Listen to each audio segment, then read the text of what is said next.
Breaking news this evening, Donald Trump issues a warning over the Prime Minister's deal to surrender sovereignty of the Chagos Islands to Mauritius, but signals that he won't scupper it. After previously calling it a terrible policy, the US President says that Sir Keir Starmer made the best deal he could, but reserves the right to militarily secure the Diego Garcia base. Also tonight, the PM apologises to the victims of Jeffrey Epstein, but insists that Peter Mandelson lied repeatedly about his relationship with Epstein. Opposition parties call for a no-confidence vote in Keir Starmer as the Intelligence and Security Committee demands the swift release of the Mandelson files. We'll hear from a senior Labour backbencher who holds Starmer's Chief of Staff, Morgan McSweeney, responsible. And we look back at other times that advisers have hit the headlines.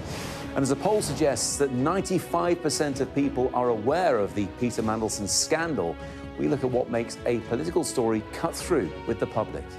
All that and more with Nick Ferrari and Caroline Flint will be with us for the next hour. It is Thursday. I'm Matt Barbet, live from Westminster. This is the Politics Hub.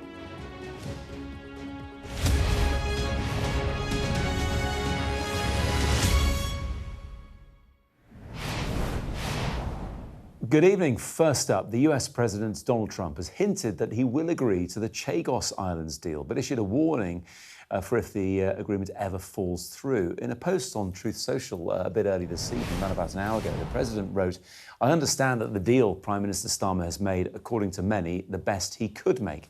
However, if the lease deal sometime in the future ever falls apart or anyone threatens or endangers US operations and forces at our base, I retain the right," he says, "to militarily secure and reinforce the American presence in Diego Garcia." Our Deputy Political Editor, Sam Coates, is here with me. Let's just set the scene, because this lease deal was 99 years plus another 40, potentially, should it be taken up, to have that base there. And it's a shared UK-US base. But is this, Sam, a win, maybe even a small win, at the end of a bad week for Keir Starmer? Oh, I definitely think that there will be quiet relief, even some satisfaction in Downing Street, to have had closure on this issue from the US president. I mean, how big a win is it? Well, look, in the end, you're dealing with something that was going wrong of your own making because of problems being caused by the man at the helm of our partner within the special relationship. So things aren't exactly, it isn't a great triumph, but there's been a damage limitation exercise that will have taken quite a lot of diplomatic heavy lifting. The Conservatives tonight are pointing out that, look, the President is pointing out the flaws, worries about the treaty and whether or not the actual deal around the base could be reneged on in years to come. I mean, it's all very theoretical. The bottom line is, what it is a loss for reform. Nigel Farage was agitating around this, trying to push the American president into outright opposition.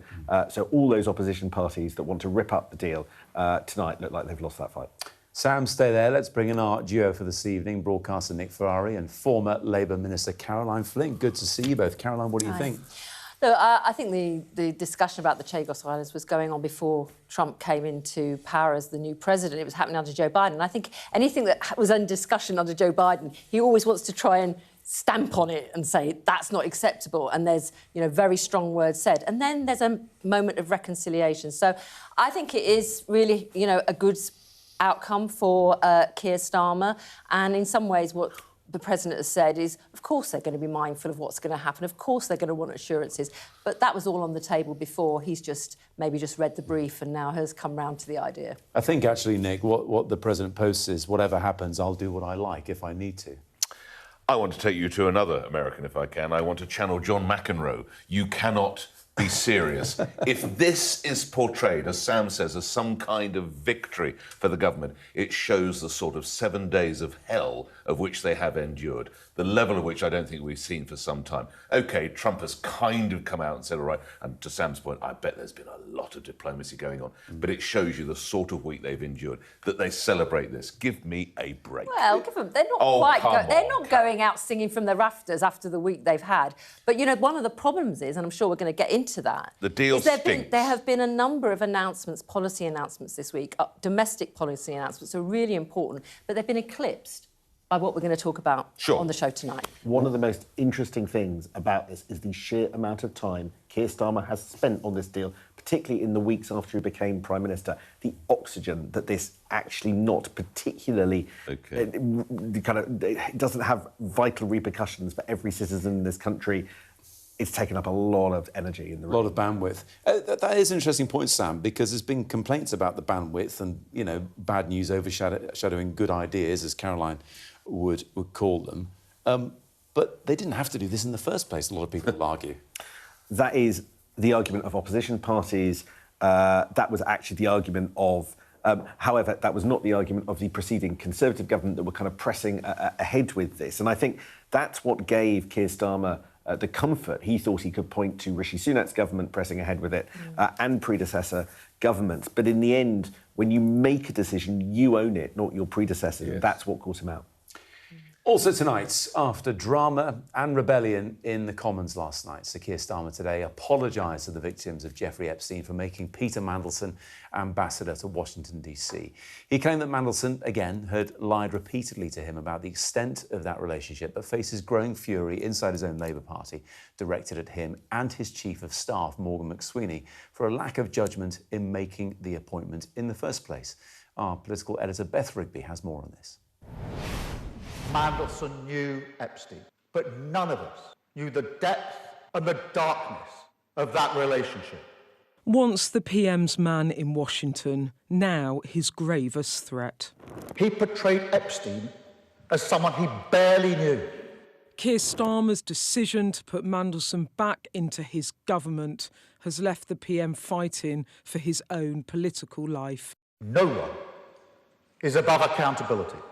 The gravity of Starmer's predicament made plain as he came to Hastings to deliver an apology to Epstein's victims. I am sorry. Sorry for what was done to you. Sorry that so many people with power failed you. Sorry for having believed Mandelson's lies and appointed him. And sorry that even now you're forced to watch this story unfold in public once again. His simmering fury barely below the surface. He knows Mandelson might prove a wrong he cannot right. Prime Minister, we can all hear your anger, your regret, and most importantly, your apology to victims. But look, whatever he said or didn't say, it has proved a catastrophic error of your judgment to put him back into your government. Some of your MPs believe you must take responsibility for this in order to restore trust in politics. And some are saying publicly now that you should stand down because your positions become untenable. Why are they wrong?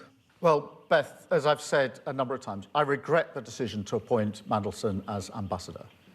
He was asked questions about the nature and extent of his relationship with Epstein, and he told lies.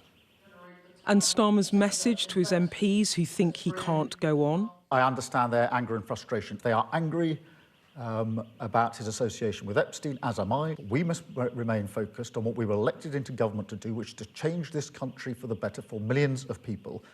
Opponents trying to use the moment to force change at the top of number 10. It is now up to Labour MPs to do the right thing. I know there are many of them who are horrified by what has happened. They might now expect the Prime Minister to take responsibility, but we know he won't. He will have to be dragged out of number 10. If they want the change they know the country needs, let's talk seriously about a vote of no confidence to force the moment. Even allies asking if time is up. But it will bring him down unless he takes the action which is really necessary for him to take, and that's this. He's got to stop blaming Mandelson and saying, he lied to me. Peter Mandelson was called the Prince of Darkness. It's not a secret that he was a bad person. Why on earth did Peter Mandelson even get in the room to be considered for this ambassadorship? That is a question many of his MPs are asking. The mood in the party is mutinous. One minister told me they did not think he could survive, saying the party is simply too upset. Another, when I asked about a possible challenge, simply replied, temperatures are running high. Starmer is clearly fighting for his political survival. The passion and the fury today was palpable. But for all of that, there is a terminal gloom descending on his premiership, that from this crisis, there is simply no way back. But as for what comes next for the Labour Party, that's unclear. All the conditions are there for a challenge to his premiership, but for now, his cabinet choose to sit on their hands. The Prime Minister will hope his apology was heard not just by his MPs, but people across the country, and that it has bought him some time. But he knows too that his future is far from certain, and it's beyond his control. Beth Rigby, Sky News. Sam's still here. Sam, Beth said perhaps bought himself some time, or how long. A lot of people are talking about what may come out in the weekend or the Sunday papers. This is going to make life even more difficult if that was possible for the Prime Minister. The most striking thing that happened today, I thought, was something that didn't actually occur. Whilst last night you had one or two Labour voices come out and call for Keir Starmer to consider his position, that didn't escalate today. There is a world where it snowballed and you saw more people, maybe potentially damagingly not people on the left. That didn't happen. And I think, today's Thursday, MPs have scattered to the winds, gone back to their constituency. That buys him until Monday. There's one more week and then it's recess. I think there's just a little bit of breathing space. There are a couple of things going on. I've talked to a lot of MPs over the last 24 hours. There is an acceptance that there's a really fundamental problem with Keir Starmer. What we saw yesterday is he does not command a majority in the House of Commons when he needs it on matters of personal authority. That happened twice. Twice he wanted something, twice he couldn't have it. That is as bad as it can get. But there is no certainty in Labour circles about where this all goes to, who might take over, how it might happen, how you make sure there isn't a run on the markets if you do have a contest taking 8 weeks. People need to think about it, and there is a feeling that potential successors want to buy a bit more time. And the anger, whilst it was there yesterday, does seem to have been dissipating slightly. So again, Keir Starmer doing the cross act. I mean, there's a political imperative for him to show anger in order to distance himself from Peter Mandelson. It's sort of part of the barrister brief bit of being the top politician in the country. He needs to show that anger in order to sort of... But that's only because he needs to repel the most toxic charge of all, which is that he was in a hear no evil, see no evil place when it came to appointing Peter Mandelson, despite all the stuff that was clearly out there. Thanks, Sam. Let's catch up now on some of the rest of today's reaction. Nigel Farage spoke earlier, casting doubt on how much longer he thinks Sir Keir Starmer will last as Prime Minister. This is far bigger than the Profumo scandal of 60 years ago. This is the biggest scandal in British politics for over 1 century. And I would predict pretty confidently, I said this yesterday, but I stick by it, I'd predict that Morgan McSweeney, the chief advisor, will be gone pretty quickly. I don't know how long Starmer will last as Prime Minister. Meanwhile, the Governor of the Bank of England has said he is shocked by details coming out of the Epstein files. Among them, of course, are allegations that Peter Mandelson leaked market-sensitive information to Jeffrey Epstein in the aftermath of the 2008 financial crash while serving as business secretary. Andrew Bailey sat down with our business correspondent Paul Kelso earlier on a day the bank held interest rates steady. It was a very severe crisis, and of course it was a very severe crisis in many countries, but obviously UK included in that, and we faced some very difficult times. The government of the day and the Bank of England, we at the Bank of England were having to take unprecedentedly difficult decisions in very difficult circumstances. And I worked very closely with them during that time. I worked very closely with Alistair Darling as Chancellor, and I'm absolutely shocked that this was going on because, I have the I had the highest respect for Alistair Darling, and I know that he was doing everything that he did with absolutely the best interests of this country at heart, as were other members of the government, and I find it just staggering that this was going on. Nick and Caroline are watching that too. It's interesting, a couple of days ago we had a junior minister who reminded us that he was still in school when Peter Mandelson quit his job twice in the 2000s. It made me feel ancient as well.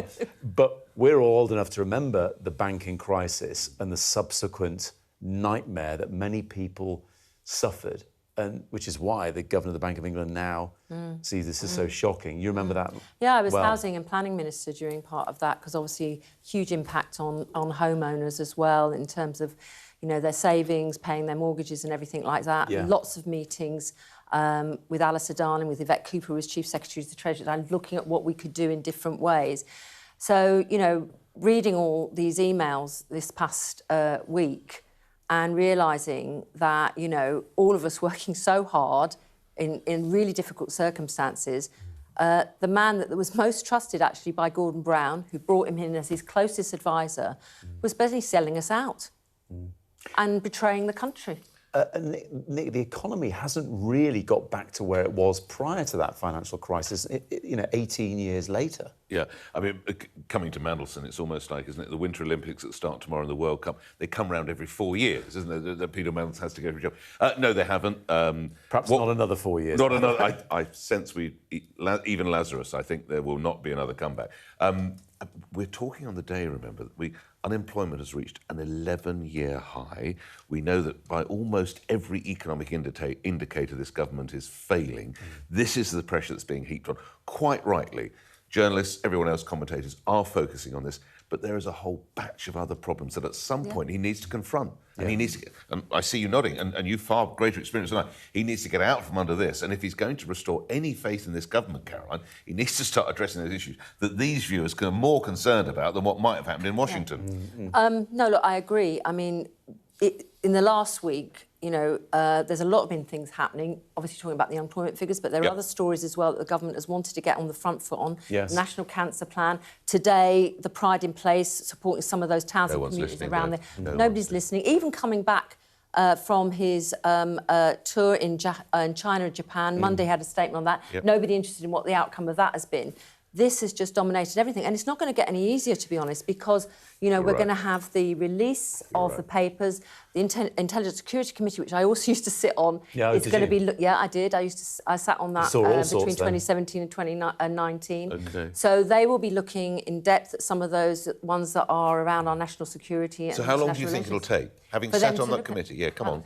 Give us an idea. Well, I mean, I know Kevin Jones is the chair of the committee. They will want to get on it as soon as possible. If the government was suggesting, I think I'm right, that they were ready to publish straight away. So if that's the case, those papers should be heading over, and I'm sure Kevin Jones will want to sit down as soon as possible and plough through. Well, we've got this other issue, of course, with the Met Police saying about documents that they think might prejudice a criminal proceeding. And then you've got the battle between the police and the House. Kevin Jones was sat here a couple of days ago, and they don't set frames of reference until they know what's in front of them. He told us, and also he's got to consider...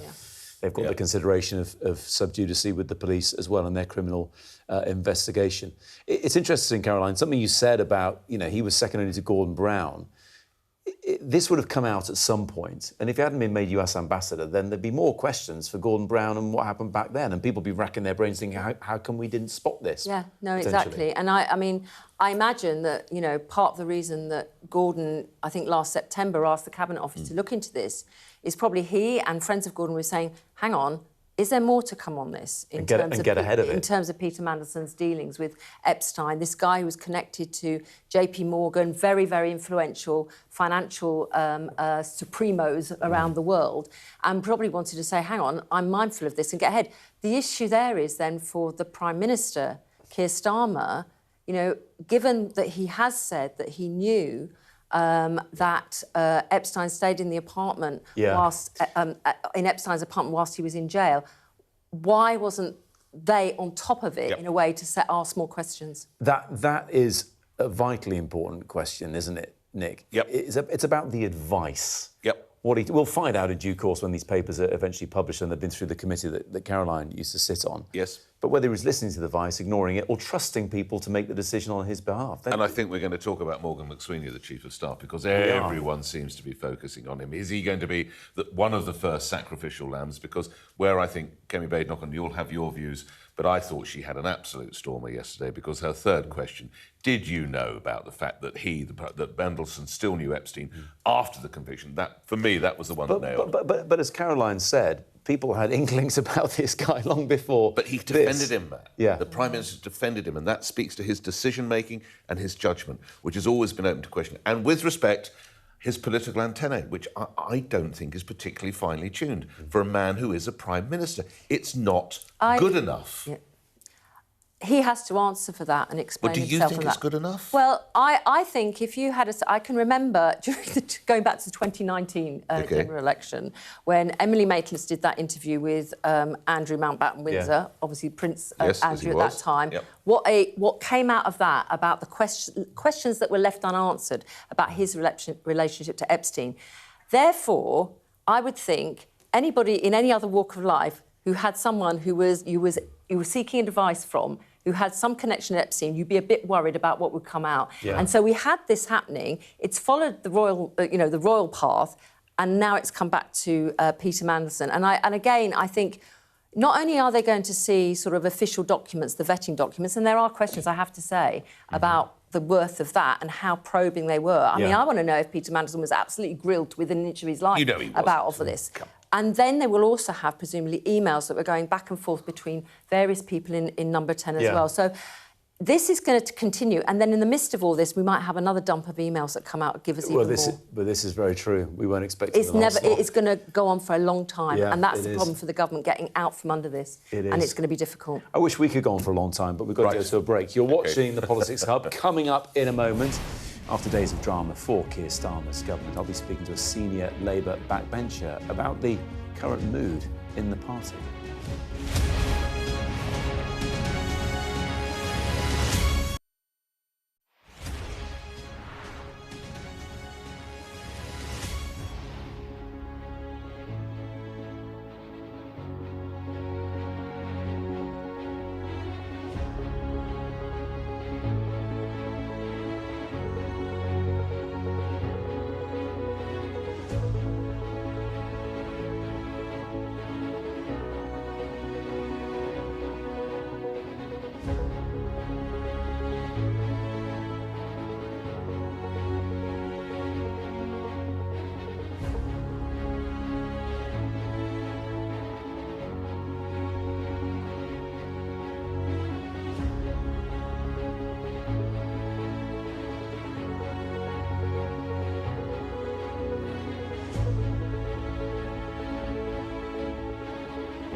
The best thing about being a Sky News journalist?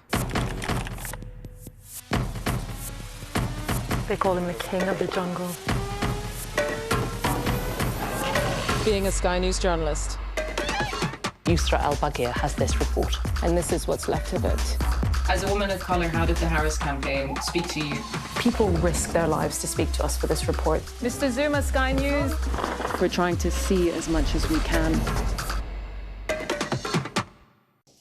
Well, we heard earlier from the former deputy leader of the Labour Party, Harriet Harman. She was speaking on the Electoral Dysfunction podcast, of course, warning the saga around Peter Mandelson could take down the Prime Minister unless he takes, in her words, necessary action. What could that mean? Here's more of what she had to say. You both know that I want the government to succeed, and you both know that I want Keir Starmer to succeed. And the Keir Starmer that I knew of, I didn't know him personally very well, but I knew of him when he was Director of Public Prosecutions.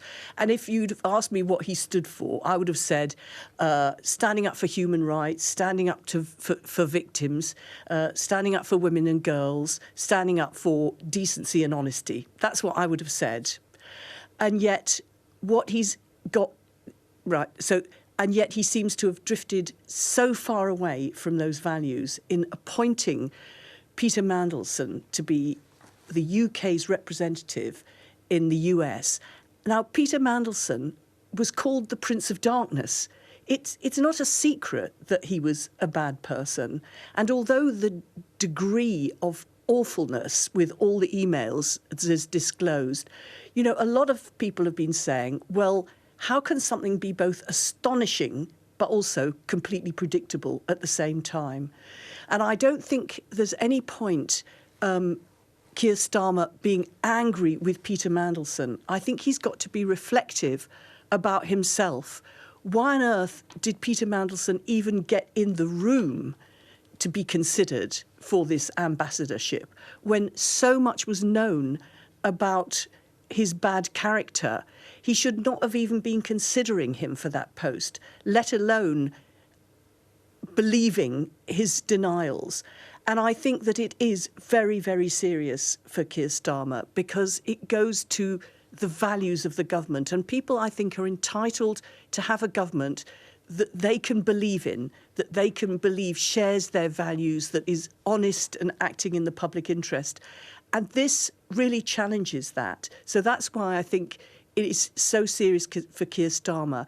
I don't think it's inevitable that it will bring him down, but it will bring him down unless he takes the action which is really necessary for him to take, and that's this.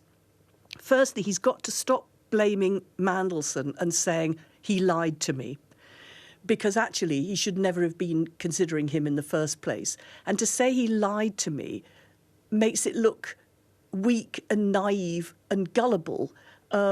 So it's just completely the wrong thing. He should be reflecting on why he made that appointment, not angry at the evilness of Peter Mandelson. He should also be thinking about a real reset in Number 10, because what you need from your team in Number 10 is people who share your values and your principles and who will help you be the best Prime Minister you can be according to your true self. And clearly that is not what happened, because the Keir Starmer who was DPP would never have appointed somebody like Peter Mandelson to represent the country. But I also think in order to win people's confidence in politics in this country, he needs to go back to the manifesto and do all the things that were promised in cleaning up politics and turbocharge them and bring them forward. And he also needs to bring forward all the action that he's promised on women and girls. And I think if he does that, he can win the confidence of Labour backbenchers, the confidence of Parliament and the confidence of the country. But I think if he doesn't do that, there's no way this is going to be glossed over. That is what Harriet Harman thinks. You can hear the full latest episode of Electoral Dysfunction from tomorrow morning. Let's get more now on the feeling inside the Labour Party. Joining me now is the Labour MP for Eltham and Chislehurst, Clive Efford. Good evening to you, Clive. Interesting what Harriet Harman said there about him saying, he lied to me, he lied to me. Do you think he's on the right tack, Keir Starmer, in continually blaming Peter Mandelson, or does he need to have a moment of introspection about all this? Well, I think we'll find out exactly when we see the documents. But I think what Keir is actually saying is something slightly more nuanced than that, which is not that he lied to me, but he lied to the intelligence services and the other and people who were asking him questions. Because what he was saying today was that actually Mandelson was quizzed about staying at Epstein's house and whether he'd received gifts, and so it's the answers he gave to that. But I mean, just to go back to the main point, though, I don't want to equivocate. It was a huge mistake to bring Mandelson back. It was a massive, massive mistake, and I think what Harriet just said is that Keir Starmer, the Director of Public Prosecutions, would never have appointed Mandelson to sweep the roads. But you don't think it should be a fatal mistake for Keir Starmer? You think others should carry the can? I think the pressure that he's under from people around him who are inclined to be sympathetic to Peter Mandelson, who in fact feel themselves to be sort of acolytes of his, that pressure applied to Keir lent him towards bringing Mandelson back. Yeah. And it's the complaint I've had before this Mandelson issue really hit the fan. And I have been saying that we've made a huge lot of mistakes along the way since we were elected in 2024.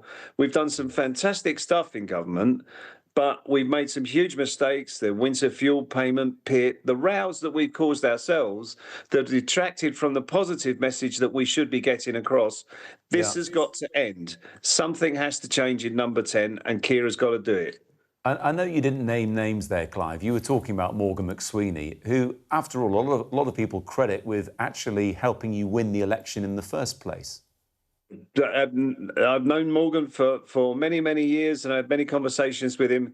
As a person, I have nothing against him whatsoever. And if he were to go to Labour Party headquarters and run the forthcoming elections for us, I think that would be the perfect position for him. But not in his current position, is what you're saying. Other than that, I would not name any names, because I think there are a group of people around here, and he needs to take a good, long, hard look at them. Who's been giving him what information, and what has led him into the difficulties that we've had as a government? But you see, with any leader in any organisation, whether their CEO taking the advice of their board or their advisors, the buck stops with them. They need to trust their advisors, absolutely. But the buck stops with them, doesn't it? It does. The buck stops with all of us when the electorate get to vote. And Keir was elected as Prime Minister at the last general election. Yeah. And we're 2 years into this government, and we have done some excellent things. What about a leadership election in the short term? Some of your Labour colleagues want that, don't they? I know they do. I know, and I've been cautioning them to be careful what they wish for. The Labour Party is very slow and ponderous about these things. We have a long, drawn-out democratic process. It won't be a coronation, we had a coronation when Gordon took over, and the public didn't take that well. So there would have to be a contest. 6 months or so of the Labour Party looking at its own navel when it should be getting on with governing the country is not going to go down well, particularly when people are feeling the pinch still after 14 years of Tory austerity. We've got to get on with delivering our agenda that we told people we would do at the last general election. And I think the person that should lead us through that is Keir Starmer. And it's the people at the next election, general election, that should make that decision as to whether they're happy with his performance. Well, there are by-elections and local elections before then, so there there's always indeed, a risk that navel-gazing and soul-searching continues, Clive. We're to time. I do apologise, but appreciate you joining us, Clive Efford. Thank you very much. Thanks very much. Cheers. Nick and Caroline are still here. Caroline, you were telling me you've been a member of Labour Party since, 79. I wasn't going to say that. I was going to say a long time. I'm proud of my longevity, thank you very much. A long time. School. A long time. You care deeply. You believe in the movement. Does what Clive Efford is saying there resonate with you? Yeah, some of it does. Of course, I am, whatever has happened along the way, and I haven't always agreed with leaders of our party in terms of some of the decisions they've made. But I'm basically Labour through and through, and it's based on my values of what I believe in. And I want the Labour Party to do well. And it is very, in any situation, having this sort of issue, which is incredibly serious, it's incredibly serious, totally, taking the oxygen out of discussing anything else is awful, But what I would say, and where I don't agree with Clive, is, look, we'll find out a bit more about from anything's published about what advisor said this, what advisor said that. But fundamentally, I've been a minister. You're given advice from the civil service, you're given advice from special advisors. You make the decision. Yeah. It's your call at the end of the day. And that's where I do agree with some of what Harriet was saying earlier, which is just, look, we all know Mandelson clearly has lied. The evidence is out there, and maybe there'll be more. Yeah. You can't keep blaming him because he put himself up and a choice was made. A choice was made based on knowing that he had a connection with Epstein that involved him staying at the guy's apartment whilst he was in jail. So ultimately, a decision was made, and Keir should own that. And when that would give more weight to his apology. Yeah. It would give more weight to his apology to say, I apologise, I've made a mistake here, and I'm going to try and rectify what I can by getting this guy out of the House of Lords, supporting any call for information and sharing of information, either pertinent to Parliament knowing what's going on, or pertinent, if there should be, proceedings by the police against the guy. Do you know what, Nick? Advice and opinions are not in short supply around these parts. So you've got to be pretty good at making up your own mind, haven't you? You do, and unfortunately, normally it would appear when Sir Keir makes up his own mind, he gets it wrong. Not for nothing is Harriet Harman regarded as an elder statesman of politics. Yeah. That is definitely an episode of electoral dysfunction I think people should watch, because she is right. This idea that you can keep saying he lied, he lied, he lied. This is supposedly a forensically trained and skilled barrister. Right, when you go to a court of law and you're prosecuted, guess what? People are going to lie to you. That's what happens in a court of law. So the idea the former director of public prosecutions can't work out when someone's lied, Caroline is absolutely right. And ultimately, he took the decision. He knew that there was still an association between our man to be in Washington and Jeffrey Epstein after his conviction. So that's what he has to fess up to. Harriet Harman, total respect for what she said. There is no doubt that this story is sure to feature heavily on our new late-night programme tonight. The Wrap, it's on at 10, of course. Here to discuss all of today's big stories and the best of tomorrow's papers will be the columnist and broadcaster Steve Richards and the former Defence Secretary Dame Penny Mordaunt. Right now, you're watching the Politics Hub with me, Matt Barbet. Coming up, with polling suggesting a high rate of Brits are aware and engaged in the story surrounding this man. Well, I don't even need to name now, do I? Because you all know who he is. I ask YouGov's Patrick English, what makes a political moment cut through with people?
Now, we talk a lot about whether or not events have cut through outside the so-called Westminster bubble. They love jargon around here, don't they? And a YouGov poll from last night shows that the situation surrounding Peter Mandelson certainly has cut through, suggesting that 95% of people are aware of the story. Just a bit earlier on, I spoke to YouGov's head of elections and political and social data, Patrick English. When it comes to big political stories, often when we're in the thick of it in Westminster, there is that question as to whether the rest of the country is on board with this, whether or not they care. But when it comes to the Mandelson story this week, your polling has shown that it really has cut through. Yes, it has indeed. This is a story, one of the rare examples, actually, of something that's talked about endlessly in Westminster circles, which does actually land very quickly with the public. Just 5% of Brits told us a couple of days ago that they had no idea what was going on regarding this Mandelson situation. So there's quite a small number saying that they haven't really heard anything. 11%, so 1 in 10, say that they're following the story very closely indeed. 33% saying that they're following it quite closely. So this has cut through. Last week, the Epstein files in general was with #1 story, according to our panelists, noticed it was by 22% as the thing that they had seen most in the news last week. I think we can expect that to very much rise this week, but this is dominating the news cycle. People are paying attention, and the Mandelson thing specifically, it is definitely cutting through. And let's talk about how it's influencing other polling. So YouGov have polled and said that 50% of Britons now say Keir Starmer should step down versus 24% who say no. Slightly different when it comes to people who voted Labour back in the general election in 2024, with 37% wanting him to stand down, 40% wanting him to stay. Has that shifted in relation to this latest issue? In a word, no. These figures are quite stable and have been since November. We track this every month, and November, December, and then into now January and February, we're noticing similar figures. Around about half of the British public want Keir Starmer to go. And I think what this story will do, or has done, is it's probably not going to change too many minds, as is the case with one-off stories. They rarely do change minds, but it'll just cement views. And I think what it will do is for that 50%, and perhaps for others that are sort of on the fence about it, it will just add to this wider narrative that the government is not in control of its own issue agenda, that it's not able to sort of present itself, put a good foot forward to say, and it's constantly being buffeted by scandals and crises. And for many British voters, what they tell us when we poll them day to day is that this is what they simply come to expect, be it from this government or other parties and governments previous as well. So it's quite a sad, I guess, normative situation to be in. But I don't see at the minute, we don't see this shifting too many dials, because it's quite frankly in line with the sort of thing that the public expect from this administration. Really interesting. I wonder if there's a bigger picture there to be told about what the public expect of prime ministers from any party and politicians from all parties. We had Tom Baldwin sat here yesterday, the Keir Starmer's biographer, a very close friend of his, and he came up with a fascinating stat. The 5 least popular prime ministers in history have been 5 of the most recent in Boris Johnson, Liz Truss, Theresa May, Rishi Sunak and Keir Starmer. Are they really the least popular, or is it just people are perhaps more engaged these days with what they don't like? Yeah, I think it's certainly the engagement is an interesting part of this, because the speed at which information disseminates now is just completely wild compared to what it was even 20, 30, 40 years ago. When stories like this break, they're on everybody's phones within minutes. People are getting push alerts. People are seeing it on social media. It's being shared. It's being talked about in ways which never were talked about before. So I think that certainly does play into the sorts of the polarization and the polarizing nature of politicians these days, perhaps versus previous. But I do think there is a wider thing going on here, and it alludes to the point that Tom Baldwin made, which is that right now British trust in British politics among the British public is extraordinarily low. Their baseline expectation for politicians is very, very poor. When Keir Starmer came into power in 2024, on that huge mandate, his net favourability score was 0. So as many people didn't like him as liked him. And that's and that is a quite good position for a British politician to be in. Andy Burnham currently occupies around about that number as well. But you look across other party leaders, Kevin Badenoch, Nigel Farage, Keir Starmer himself, they're all miles underwater with the public. There's nobody really who people look at and go, oh, that's a wonderful politician, a fantastic leader. I can't wait for them to be Prime Minister. It's quite simply the fact that the British public don't really have a lot of positivity in general for politicians in British politics right now. Just some breaking news to bring you now on our top story this evening. More reaction, in fact, to Donald Trump signalling cautious support for the UK government's Chagos deal. The US ambassador to the UK, Warren Stevens, a Trump appointment, of course. The ideal outcome, he says, would be for the UK not to transfer sovereignty of the Chagos Islands, but it was the best deal on the table for successive UK governments. Real Donald Trump, he says, and I respect this view, particularly in its guarantees of our profound long-term security imperatives to promote peace, stability and prosperity in the Indian Ocean region.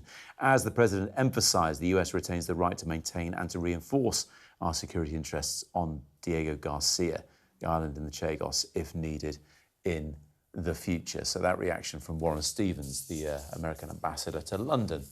Let's bring in our duo again. Nick and Caroline are still here. Let's return to what we're hearing from our pollster at YouGov, Nick, about the cut-through, which is not a particularly nice term, is it? But it certainly seems to represent that people are listening, they care, they're enraged, they're all of the above. Yep, and with the greatest respect to you two, I'm probably more in tune with that for the job I do on a radio station than the Gets calls. So if a story resonates, people phone me. If it doesn't, they don't so much. And this has absolutely cut through to quite an extraordinary level. It took a little while, but candidly, and I am an old newspaper man, so here we go, it's probably got 4 of the big 5 things you need for a story. It's got politics, it's got betrayal, it's got the United States, it's got sex, it's got royals. The only thing it hasn't got, please God never, is religion. So we're basically covering almost every base we need. And I am reminded of, and I really do want to bring Caroline in here, Tony Blair once famously said about 20 years ago, the new Labour project will only be successful when Labour learns to love Peter Mandelson. Yeah. That's what he said. And I wonder where that love affair has gone now.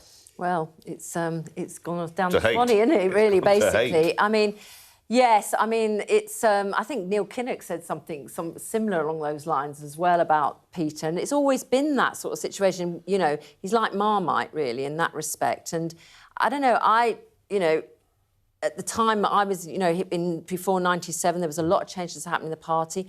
Peter was one of the, key figures in that. He wasn't the only figure in that. He was one of the key figures in that. But, it doesn't matter how good you are at certain things in life. Which he was extraordinary good at, let's be honest. I mean, let's be honest, we've got a whole load of people that have been in this sort of world of Epstein, Bill Gates, others, who are incredibly successful people, smart and intelligent, but their moral values have not been the sort of things that people would expect. No. And as you said, Nick, this has got all the ingredients in it. And I don't think that's just because the public is, just wanting to look at the gossip. I think people are genuinely sickened by what they're reading and what they're hearing. I think they expected better of, quotes you, close quotes. I think they'd had, towards the end, 14 years of a pretty lacklustre government who were completely spent, and I speak as broadly a Conservative supporting person. The talent puddle was drained. They honestly thought when Sir Keir said, I will bring, what was it, a better politics or a cleaner, they bought that and they feel so betrayed. Yeah, and can I just, without being the shop steward... You can just, yeah. Just. There's a lot of... I know people from, different parts of the political divide who are really hard-working, come into it for all the right reasons, will never have the power and influence that someone like Peter Mandelson have, will never necessarily be a minister, and they do the job day in, day out. The constituency work as well as the Westminster work. And I've always thought one of the really important things about the constituency work, about keeping your feet on the ground, be anchored in communities. And I feel for all those colleagues who are in Parliament now who must feel completely betrayed by what's going on, frustrated, angry, all those emotions wrapped up together. I could sit and watch you two converse all night. I might phone in tomorrow and ask a question. You know the number. I know. Because I don't. Still to come here on the Politics Hub on Sky News. As Downing Street says the Prime Minister has full confidence in his Chief of Staff. We'll take a look at what happens when the role of the Special Advisor is somehow thrust into the spotlight.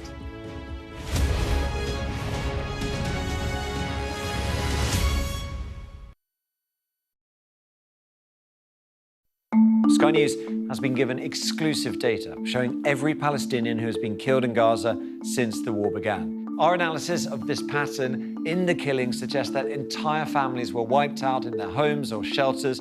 The data and forensics team is a multi-skilled unit dedicated to providing transparent journalism from Sky News. We located footage of the airdrop to a tent camp in central Gaza. These airdrops are falling in extremely populated areas. We combine traditional reporting with advanced analysis of satellite imagery, social media, and other open source information.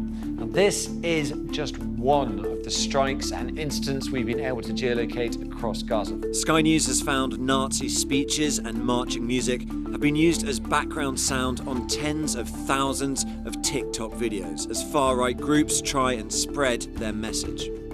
Sky News has seen 72,000 posts used in this way. There's no evidence yet of foul play at Heathrow. It shows weaknesses that enemies could take advantage of. Elon Musk says it is, quote, a viper's nest of radical left Marxists who hate America. Supporters say it saves lives and projects American power and influence. I think we would generally be called far-right, sure. It's called Return to the Land, and they invited me in. A lot of people are going to be, why are you making Nazi references? Right. Well, why wouldn't I? Its founder says he is building a fortress for the white race. It's a racial association. I kind of want to ask you, after seeing this, do you think what we're doing is immoral? We followed a social media trail that led us to Bristol, where a confrontation between protesters erupted into a full-scale riot. Here it really is pitched battle skirmishes, hurling missiles, throwing punches. I'm Tom Cheshire, Sky's data and forensics correspondent. There's a fresh look to your news from 10 on Sky News. It's a new show called The Wrap, every night of the week. We'll still bring you the day's biggest stories, but with more lively debate, more in-depth commentary, and more of what you need to know. Plus a look at what's making tomorrow's headlines. The Wrap. Everything wrapped up for you from 10 on Sky News. There's growing anger from Labour MPs directed at the Prime Minister's Chief of Staff, known to have been close to Peter Mandelson. We heard it in so many words from Clive Efford earlier on. So far, Keir Starmer has expressed his support for Morgan McSweeney. But he isn't the first Prime Minister to face pressure about the power and influence of his advisers. Many before Morgan McSweeney have also hit the headlines. Oh, make me over. I'm all I wanna be. I walk and study in demonology. Hey, so glad you could make it. Yeah, now you really made it. Hey, so glad you could make it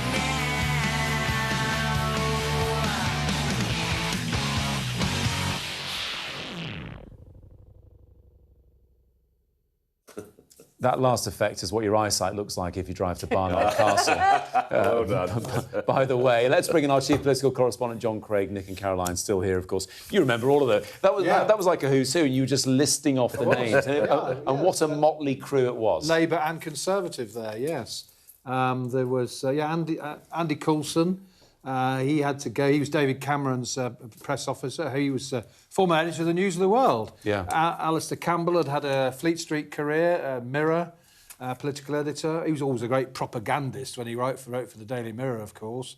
And Dominic Cummings was the last one. Now, I remember that day very, very well. He did that news conference. In the Rose Garden. Yeah. And I remember he was very, very late, and I had to fill for ages standing in Dowding Street. You're very good at that, John. You're very good at that. And then you saw Fiona Hill and Nick Timothy. Now, Nick Timothy, he's a rising star on the Tory benches now, just been promoted to the Shadow Cabinet. Fiona Hill is now in business. She used to work for Sky News, actually. She was a news editor here a few years back. Yeah. But yes, they always get blamed, don't they? The press officers in particular, the spin doctors or the special advisors. I mean, I remember with the Fiona Hill and Nick Timothy, it was the 2017 election that Theresa May never really needed to call. Yeah. And, of course, they didn't come out of it very well at all. And it was Graham Brady was the chairman of the 22. Yeah. He went to Theresa May and said, those two have got to go. It's funny, isn't it, team, that some of those obviously were frustrated turns at the time. You look at Alistair Campbell now, and he's practically a household name. He won't mind me saying that. He's practically a household name. Others he would say he is. He'd say he's a national treasure. There you go. Others, slightly, checkered experiences, prison terms and the like. A few of them have gone into comms outside of Downing Street, Lee Kane. Morgan McSweeney, we know he keeps his head down. His wife's an MP, of course, but he doesn't really get out there in public. So I wonder, all this talk about him, Caroline, it's not a natural home for him, this, is it? I mean, I think the difference is I think Morgan's background is in organisation, primarily, not comms. He's a campaigner. He's a campaigner, yeah, exactly. And tactics, sorting things out, organising things. There's a reason why, the NEC the other week, it was, 8-1 against Andy Burnham being put on the shortlist or being allowed to stand for the by-election that's coming up. That's organisation, and you need that in politics. But again, I think sometimes, it's easy to sort of attack the advisors. Yeah. I mean, ultimately, it comes back. You take advice and you make decisions. And you'll see some MPs coming out strongly against Morgan McSweeney.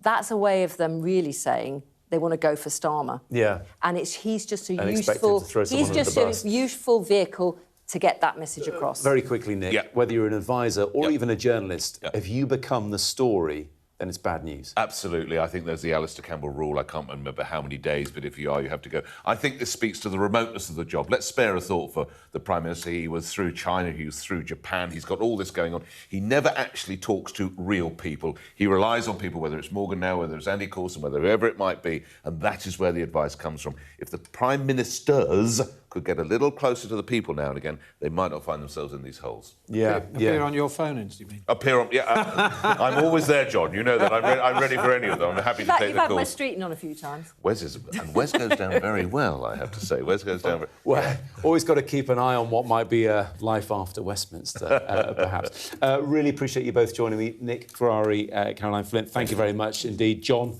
always good to have you in the studio as well with your vast knowledge of all those special advisors. Honestly, it's like a wealth of information. That is it from us for this evening. I will see you on Monday at 7. Who knows if the Mandelson story is going to continue then? Going to be a new story in town, John, by then? Yes. Well, might there be some more Epstein files? I'm not sure. There could be at any time. Hold that thought. Up next, it's the UK Tonight with Sarah Jane and me. I'll see you Monday. Bye for now.